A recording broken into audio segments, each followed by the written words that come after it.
just to let you guys know, like we always say, all the stuff you see us do is real. It's not premeditated. We actually make contact. He clocked me several times in here.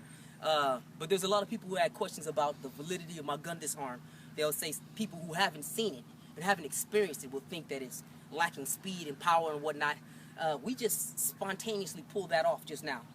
And I just wanted to, have Phil, share with you his thoughts and feelings about what the technique actually felt like.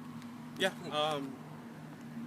Make sure that you guys are aware that, first of all, my man's techniques are real. None of these are movie, flashy, BS, any flossy things like that. When he put the lock on me, you want to drop the gun before he even applies the pressure. It would definitely scare someone who was unable to quickly apply any kind of Counter or anything? Yeah, or counter, or if they were a random person with a random gun doing a random act of violence, this technique would definitely deal with them. I was expecting it, and I didn't know when to expect it. I knew that's what we were drilling, but I had no idea that the drill was that real. So you guys, again, like I always say, go out, practice the technique, and the proof is in the pudding. Excellent. Well said. Well said. And I want to piggyback off of that idea you just said.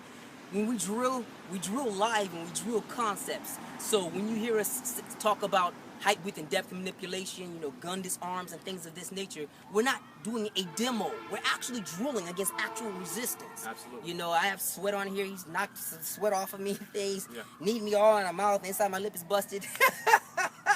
But that's the way you train. You're not gonna get hurt, not seriously, but you will get invaluable information, invaluable technical skill, invaluable experience. The cartwheel escape that you saw me do, that was a real escape. It was spontaneous. It was hurt like hell. It hurt like hell. Yes. And getting kneed by him, it was no fun.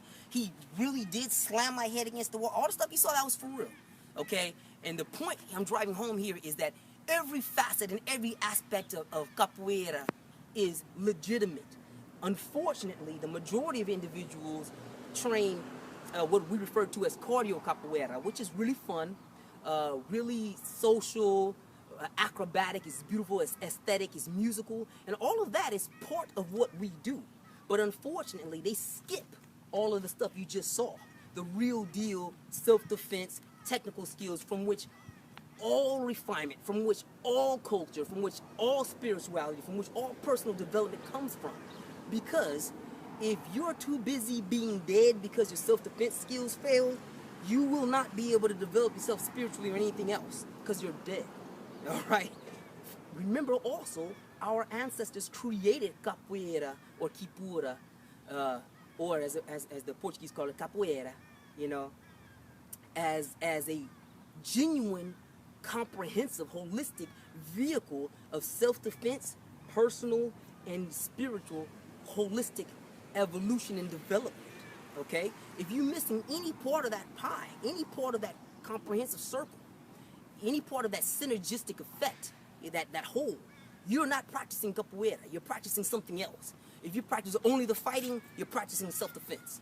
If you're practicing only the exercise aspects and the fun, that's all you're practicing. You're practicing cardio capoeira. We do the whole thing, which is why I connect the orishas to it, which is why I'm at pains in my blog, Capoeira That Works, to point out to you the historical roots of this. And also, why I'm at pains to show you our acrobatic skills are advanced. All of these moves that you saw us do, we can actually do in a hold-up. All of us can, and have done so. And have done it also against other martial artists of other styles. You should never, ever, ever be in a position where you think that your techniques can only work in a hold-up or only work against other capoeiristas. You can either do it or you can't.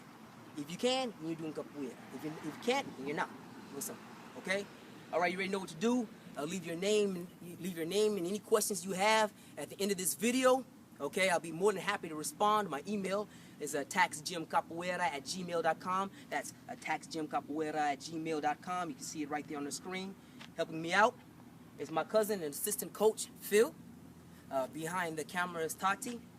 And again, thank you very much for your time. Ashe Capoeira.